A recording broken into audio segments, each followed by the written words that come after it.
25 मार्च 1971 की घातक रात को पाकिस्तानी सेना ने आधिकारिक तौर पर तत्कालीन पूर्वी पाकिस्तान में नरसंहार के अपने अभियान की शुरुआत की, जिसमें एक ही रात में 7,000 निहत्थे निर्दोष बंगालियों को बेरहमी से मौत के घाट उतार दिया गया।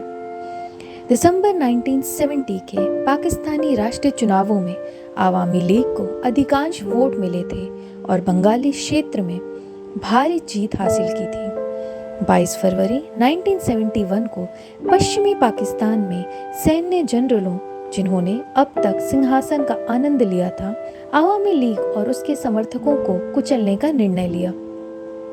यह शुरू से ही माना गया था कि बुनियादी लोकतांत्रिक और मानव अधिकारों की मांग करने वाले बंगालियों के खतरे को खत्म करने के लिए एक नरसंहार अभियान आवश्यक होगा। उनमें से 3 मिलियन को मार डालो, राष्ट्रपति याह्या खान ने फरवरी के सम्मेलन में कहा। ऑपरेशन सर्च लाइट के मुख्य लक्ष्य ढाका विश्वविद्यालय के टीचर और स्टूडेंट थे, जो प्रतिरोध आंदोलन के प्राण थे, जिन्हें सैकड़ों की संख्या में नष्ट कर दिया गया था। पाकिस्तानी सेना ने उन लोगों की तलाश की जो विशेष रूप से प्रतिरोध में शामिल होने की संभावना रखते थे। अगली सुबह युवकों के शव खेतों में, नदियों में तैरते हुए या सेना के शिविरों के पास पाए गए। महिला छात्र हॉल पर सेना के जवानों ने छापा मारा, जो सैकड़ों छात्रों को अपने ही छात्रावास में मौत के घाट उतारने से पहले उन लड़कियों की तलाश करेंगे जिन्हें वे सुंदर समझते थे, और उन्हें पकड़कर अपनी सेना के ट्रकों में ले जाया जाएगा, फिर कभी नहीं देखा जाएगा। पुरुष छात्रों को उनके छात्रावास के बाहर लाइन में खड़ा किया गया था और बैचों में गोली मार दी गई थी, जबकि अन्य को सामूहिक कब्र खोदने और अपने नए मृत दोस्तों को दफनाने के लिए बनाया गया था।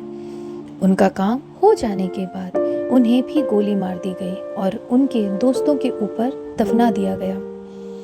अन्य सामूहिक कब्रें सेना द्वारा खोदी गईं, जहां मृत या जीवित लोगों को जल्दबाजी में दफनाया गया और बाद में बुलडोजर चला दिया गया। अनवर पाशा ने अपने उपन्यास राइफल रोटी औरत में कुछ दबे हुए लोगों की उंगलियों की दृष्टि का वर्णन किया है, जो बच्चे के पौधों की तरह जमीन के नीचे से चिपके हुए हैं, जो जीवन के लिए लड़े लेकिन पूरी तरह से सफल नहीं हो सके। पाकिस्तानी सैनिक युद्ध की सभी महान कलाओं को जानते थे। पहले उन्होंने झुग्गी झोपड़ियों में रहने वालों के घरों में आग लगा दी और फिर जब वे बाहर निकले, अधजले दहशत में सड़कों पर दौड़ते हुए, सेना ने उन्हें कर्फ्यू के आदेश का उल्लंघन करने के लिए गोलियों से कुचल दिया। इस नरसंहार अभियान की पूर्व संध्या पर तत्कालीन राष्ट्रपति याह्या खान ने कराची के लिए ढाका छोड़ दिया, लेकिन पाकिस्तान पीपल्स पार्टी के तत्कालीन अध्यक्ष जुल्फिकार अली भुट्टो ने होटल इंटरनेशनल ढाका में अपने शानदार प्रेसिडेंशियल स्वीट की बालकनी से ऑपरेशन को लापरवाही से देखा। फिर भी अगले ही दिन अपने प्रस्थान की पूर्व संध्या पर भुट्टो ने सेना की कार्यवाही की बहुत सराहना की और टिप्पणी की, भगवान का शुक्र है कि पाकिस्तान को बचाया जा सकता था।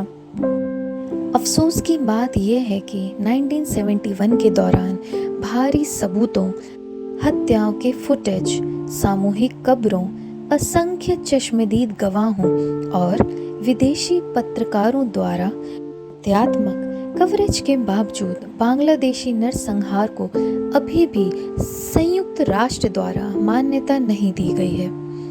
इससे भी अधिक घृणित रूप से पाकिस्तानी सरकार आधिकारिक माफी जारी करने से दूर इस बात से इनकार करती रही है कि इस तरह के अत्याचार भी हुए।